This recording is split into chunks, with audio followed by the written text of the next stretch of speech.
What's up, Conquerors? We're going to do another Age of Empire 4 coaching session today for our friend Imtar. Luckily, there's just one of those, so I don't need to look through. So we're going to look, let's see, ranked gold this season, gold last season, gold. So you did improve from when you first started playing ranked, so that's always a good sign. Definitely got some good games under your belt in Gold League, so just looking to get a little better from there. I think we're looking at a Juji versus Roos game on Lipany here. So let's take a look at this game, see a couple things that you could have done better. See how you can kind of improve moving forward.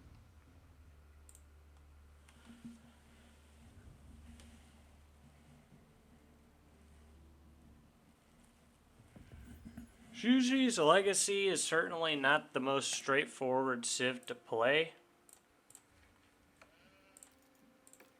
I'll leave Fog of War on for a minute just to see your scouting pattern here.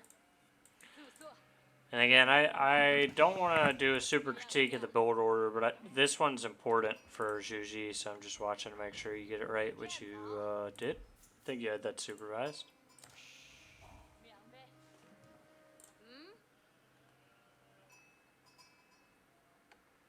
Need to go ahead and throw down our village.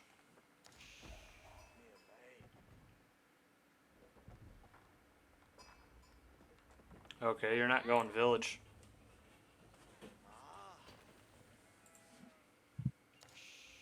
I would personally build a village early. Part of the reason of getting this wood and then supervising the mill and then depositing the wood at the mill for the extra wood is so you can throw down a village. And then you don't have to worry about a house again for quite a while. So, you don't have to, but I would definitely think about that if I was you.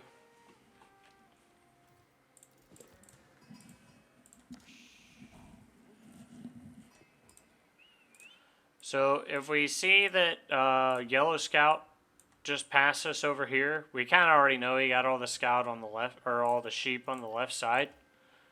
So, he missed one here, but that's just something to think about. Oh, he's a ruse, so he went to... So you know that doesn't give you gold anymore?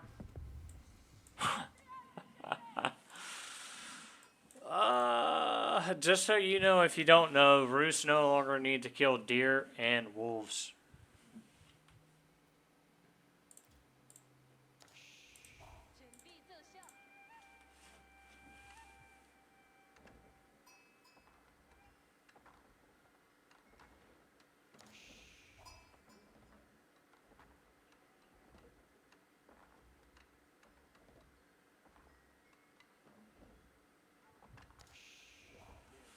Sorry, I had to answer a question real quick. So,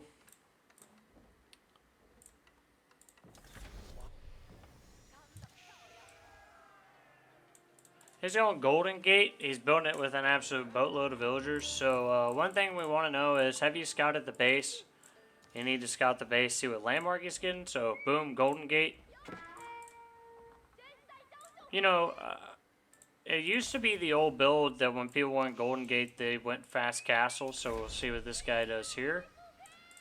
And I'm just interested to see what you do as UG. So, what I'd actually do here is I'd have one Imperial official on the mill, one supervising the lumber camp, and then I'd build a third one to go around and get the taxes. Yeah, I mean, I think you just picked it up real quick and then re-supervised, which is also fine, because you don't have a whole lot of buildings at this point. So, is your plan that you're gonna... I guess, what's the plan, right? So, you're either going 2 TC, you're going Fast Castle, or you're going 1 TC, but you're gonna rush and attack the enemy. It's kind of your 3 options here.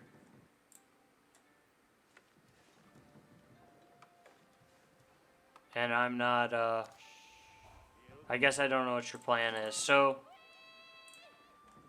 maybe you're going 2 town center here. Yeah, now let's move this official over. Very nice.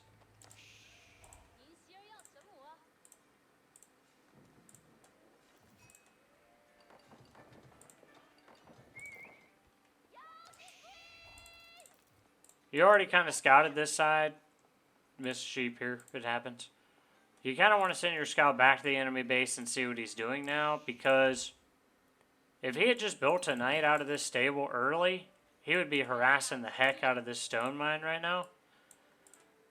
Another tip is, because people will do that, it's generally better to get your stone first, and then you can go to your wood line and get your wood.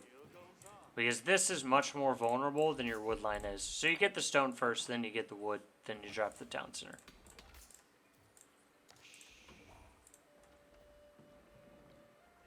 Typically, as China or Zhuji, you don't really want to drop the town center down directly beside resources, because we want to be able to supervise certain resource deposits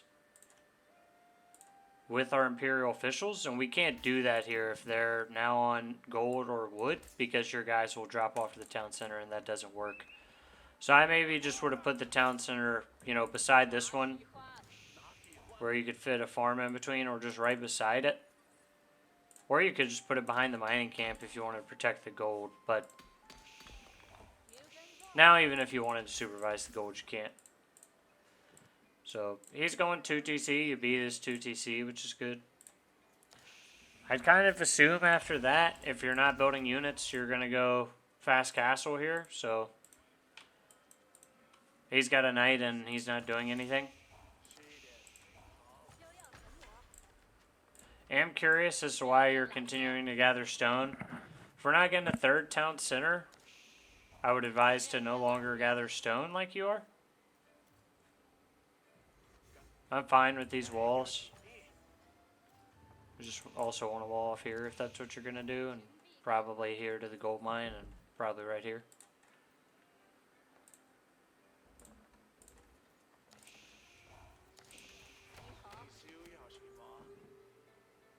So, if you're going to go to castle, make crossbows, that's fine. But we certainly don't want to make any Zheng Nu. If he's making knights, that won't help us. Yeah, I would not make Zheng Nu into knights.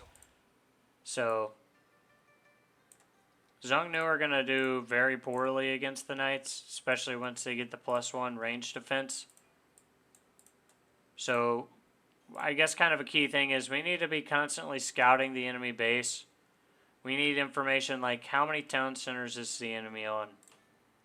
What unit producers is the enemy making? Is the enemy going fast castle? They seem to have a lot of guys on gold. I would think that they maybe were, even though you can see he's not particularly close to that.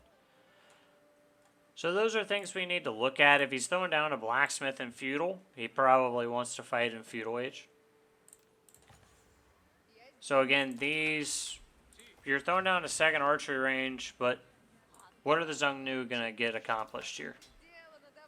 All he's making are knights, and so all we need to make are spearmen. Now he throws down an archery range, and you could make the case, hey, I'll kill the archers with Zheng Nu. They'll be okay for that.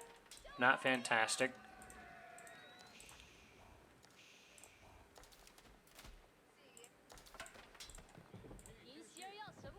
Yeah, I don't normally say to do this, but I think you had an opening here where you could have just gone right into fast castle after the 2 town center. You could have made a few spears to defend, walled up.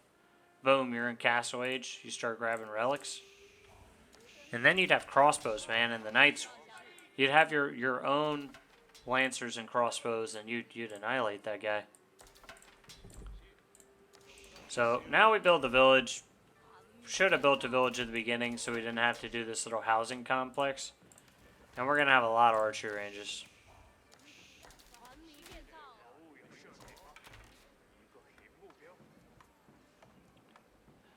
So again, I'd probably like to see you scaling a castle here. You scout the trade. Very important that you scouted the trade. So he's going into castle. It's not super surprising. One thing I will note is just you're floating a lot of wood. So if we're not farm transitioning or getting battering rams, we don't need quite this many guys on wood. I'm just checking some of your see how many Imperial officials we have. 2?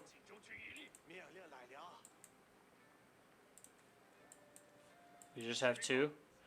Yeah, I'd get it, especially with 2 town centers, I'd get a 3rd Imperial official to go around, pick up some of this tax. We got 8 here, got 96 here, 54 here, 33 here. So, a couple macro tips here. If we don't need a resource, if we're not using a resource, you need to ask yourself, why am I gathering this resource?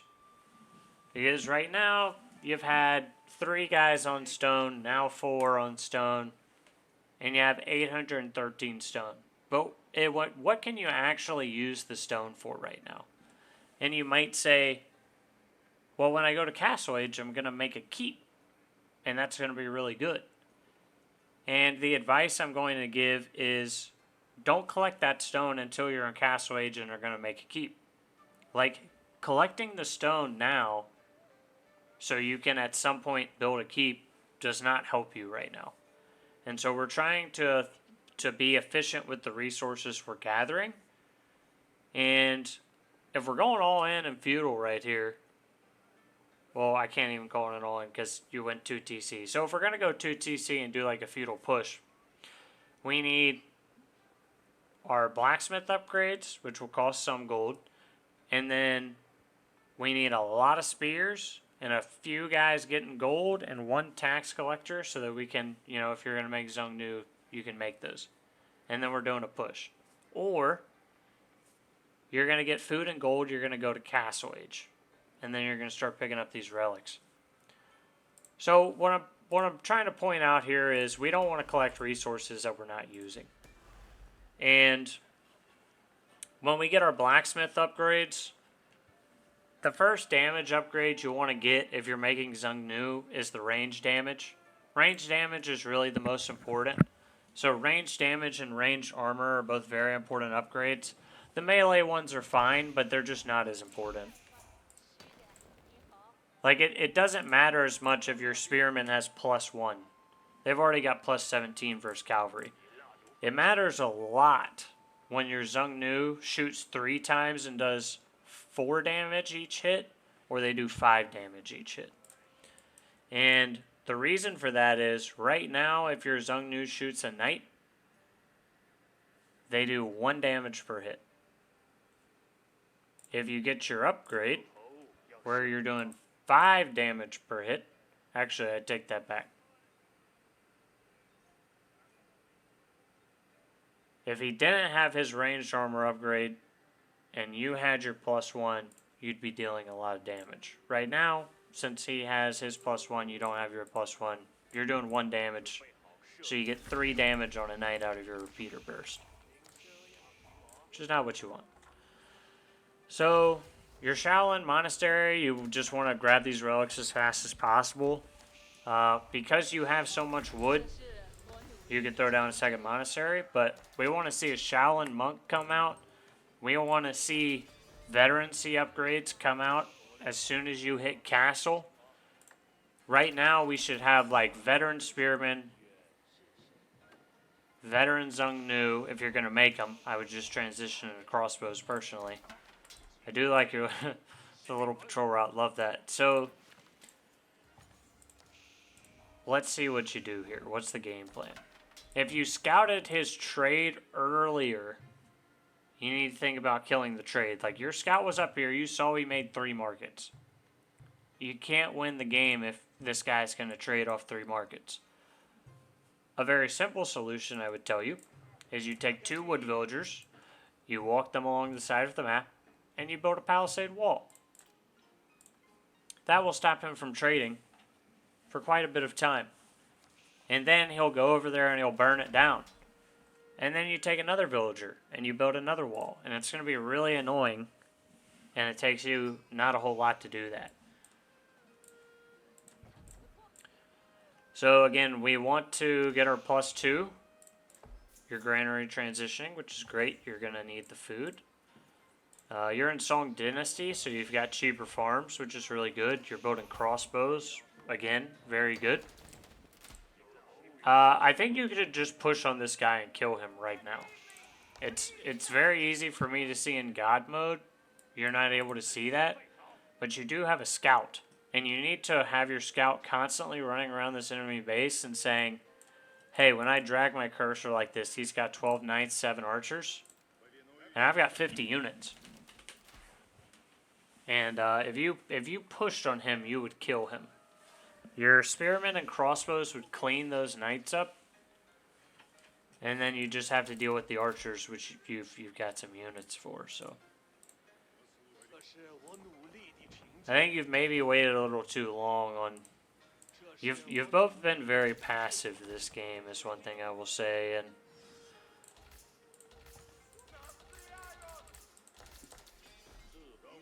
we're not always producing villagers out of our town center either. So if you know he's making archers, you definitely want to get the +1 range defense. And you're farm transitioning here, so that's going to put you behind, but you've stockpiled a ton of wood, I will say. You didn't use the wood like I would like, but you have stockpiled a bunch, so your farm transition will go quite well. But we still have way too many resources floated here, right? Like, we have a bigger army than him, a little less eco because our TC's idling because we don't have food, and 6,000 resources in the bank. How big of an army could you have if you were using those 6,000 resources? You'd have 100 men, and you push on this guy and kill him. It wouldn't be close. So again, we've got a scout out here. We can see he's trading, but we're not stopping the trade. We need to get aggressive here and do something about his trade, because he's... If you know you're on 2 town center, he's on 2 town center, and he adds in 3 markets, his economy is going to vastly outscale you. So you have to do something, right? You either have to act and do something, or you have to out-eco him. Are you going to throw down another town center? Or are you going to throw down 3 markets? You can't sit in your base while the enemy out-ecos you. It is not a strategy that will work. That was sad. That would have been cool if you got the conversion, though. Since you have palisades, I'd go ahead and palisade up your entire base. You have plenty of wood. You could palisade all across this whole map with how much wood you got right now. And I would just start dropping keeps on the sacred sites, man. Stop dropping keeps on the sacred sites and get them. You got the guys to absolutely annihilate his trade, too. Oh, yeah, get that monk. That was good. That was good. You got a relic in the back of your base you could pick up, so. He just aged up to Imperial. He's got a lot of traders now. So you're already back here. Let's hit the trade. Let's not chase the knights. Trade. Need to kill the trade.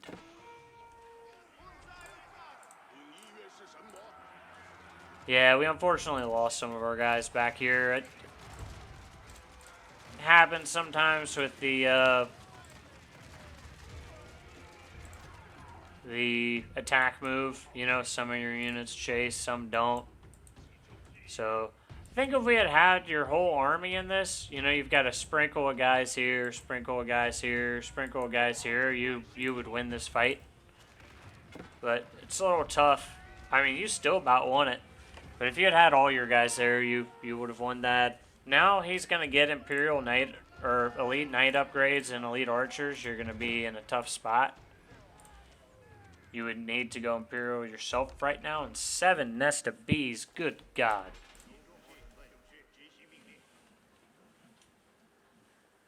That is insane.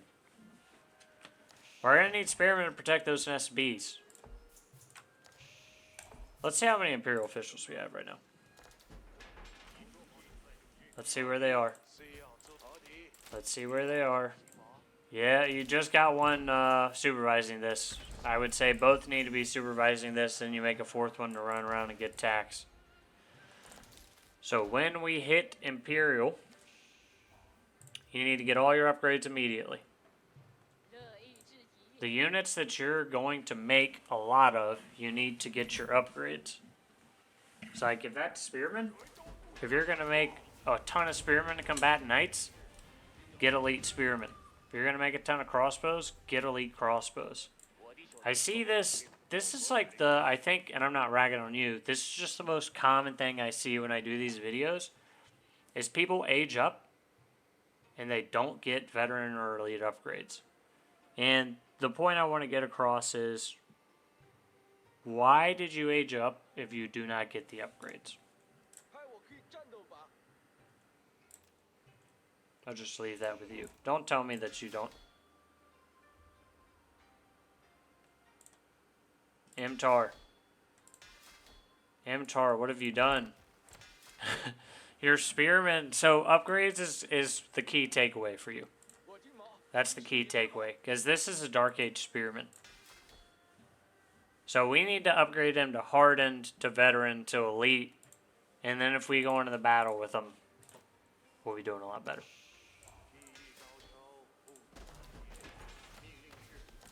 That's probably one of the reasons why when you took this fight right here, I was looking at it and I'm like, how are those Spearmen not doing any damage to the Knights? They were Dark Age Spearmen. So they're not doing nearly as much damage as they should be. And yeah, again, I mean, I think there's a lot of things you could have done to win this game. I think he's just had too much time at this point, right? The Roos guy's had too much time. He's sat back there, he's traded, he's built up. Now he's good to go. I think you just got your Castle Age Palace Guard upgrade, so now we need our Elite upgrade. And unfortunately, this is not a fight you can win because he's got Elite upgrades. Doesn't have the Elite Mangonel upgrade, but he's got Elite Knights, Elite Men-at-Arms, Elite Archers. He's got Streltsky. So we can't win this fight. Watch you win just because you have 7 Nested Bees. But we shouldn't win this fight without Elite upgrades. I do love the Nested Bees, though. Big fan of that. We want to get the Nested Bees on the back line. Yeah, those are some good Nested Bees shots right there. There we go. That was a good fight for you. That was a really good fight for you. We don't really have what we need to finish cleaning this up. They all kind of annihilated each other's armies. I actually do like this. Your villagers are going to die, but I probably would have tried to torch some too. You did get a mangonel with them. Good positioning on this keep. Really like the forward keep on the gold.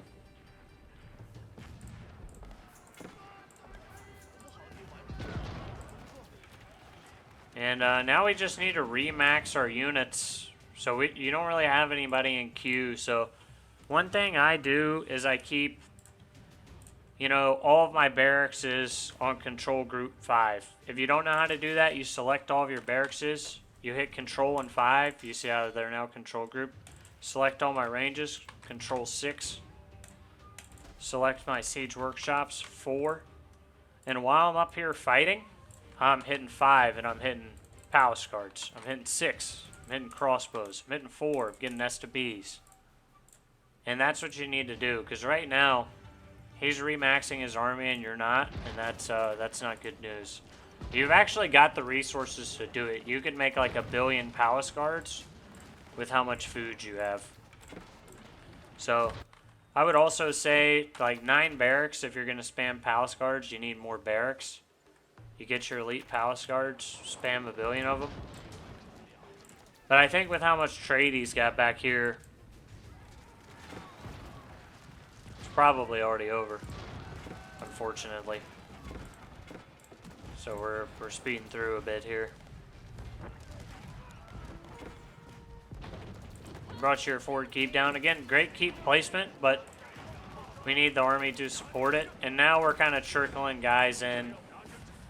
And you don't have the critical mass. Once you lose the critical mass, it's hard to build it back up in the face of the onslaught of the enemy. So, what are some key takeaways for this game? Because we can see it at this point in the game's lost. He's gotten your economy down. Your army mass is gone. So what are some key takeaways? So one is we kind of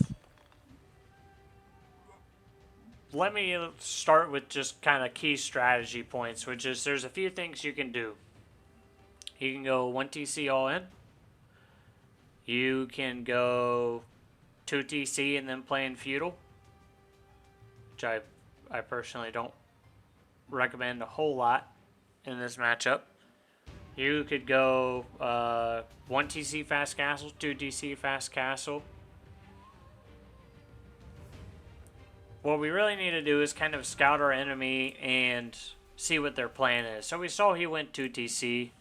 We went 2TC. So we're both on 2TCs. We're going to have around the same economics.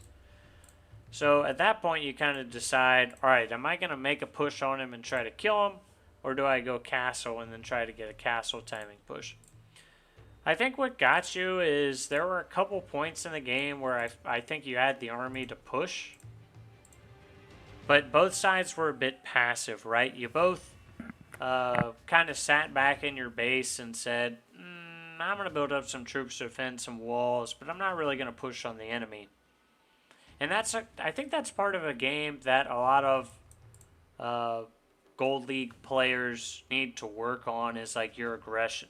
If you get better at being aggressive, you're going to go up in rank really quickly, man. And I'm not talking about like, I play a lot of Mongol. You don't have to make spears in Dark Age aggression, okay? That's not what Zhuji does. But we need some sort of aggression to come onto the map. Maybe that's in feudal. Maybe you go to castle and it's once you hit your castle timing. We need to throw the enemy off their game. We can't allow the enemy to sit back and out-eco us. So if you go 2TC, like, that's a good thing. You're going to have a good economy. That's not going to beat 2TC with trade. If you allow him to sit back and do this, 30 minutes is too late to kind of key in and say, all right, I got to get out there and stop the trade. Few things you can do that. One, you could have made horsemen or knights early on to go raid this once you hit castle. You could have slid some villagers back here, just 2 or 3, doesn't take a whole lot. Built a palisade, he wouldn't have seen it. And then all of a sudden all his traders are idle and he's like, what the heck's going on? And he has to devote time to come over here and stop it. And you can do that repeatedly, just to be annoying. I think probably the biggest key takeaway in this matchup was really 2 different things, your macro and your upgrades. I'm going to just quit this match so that I don't have to hear the music. The music was quite loud. So your macro, you were floating a lot of resources throughout the game. Can I actually pull this up? MTAR. What were we on? Lipany? Yeah. Let's look at the timeline. So we're floating a lot of resources. Let's look at each resource. So you did a good job of not floating a lot of food, which is good. Of course, you did that at the end when you weren't remaxing your army, but for a lot of the game, you were spending it unless you were aging up. Let's look at wood. Floated a lot of wood. So you ended up using it in the farm transition. But a better way to add in farms is like throw down the granary, make a couple farms, add in a few more farms. Like take guys off wood slowly. You don't really want to build up 3,600 wood and then spend it all at the same time. Like we want to be efficient with our economy. And so we want to take guys off wood and then slowly transition them into farms. So if you see you're stacking up wood, take 3 guys off wood, build the granary, build 3 farms, and then you just slowly take guys off wood as time goes on to try to kind of ease the transition.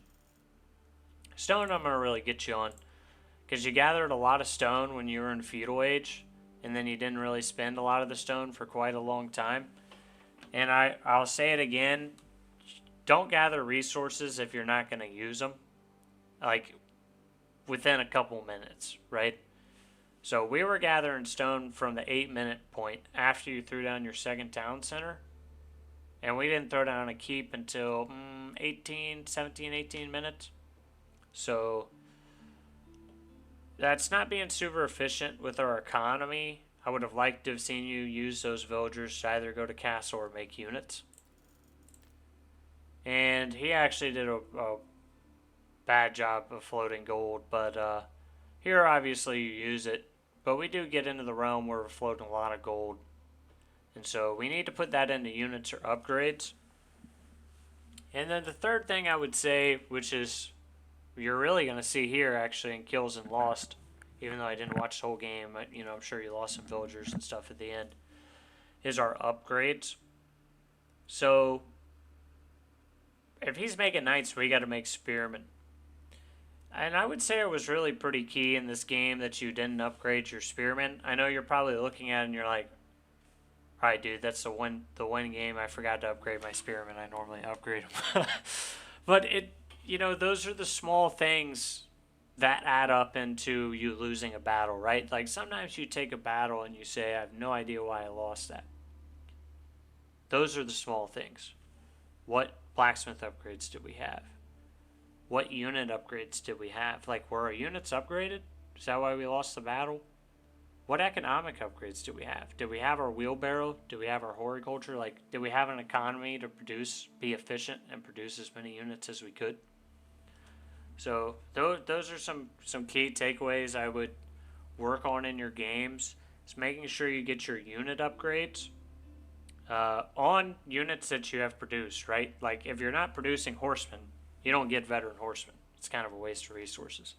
But if you've got 20 spears, as soon as you age up, whether that's feudal age, castle age, imperial age, get the upgrades. Get the hardened upgrade, veteran upgrade, elite upgrade.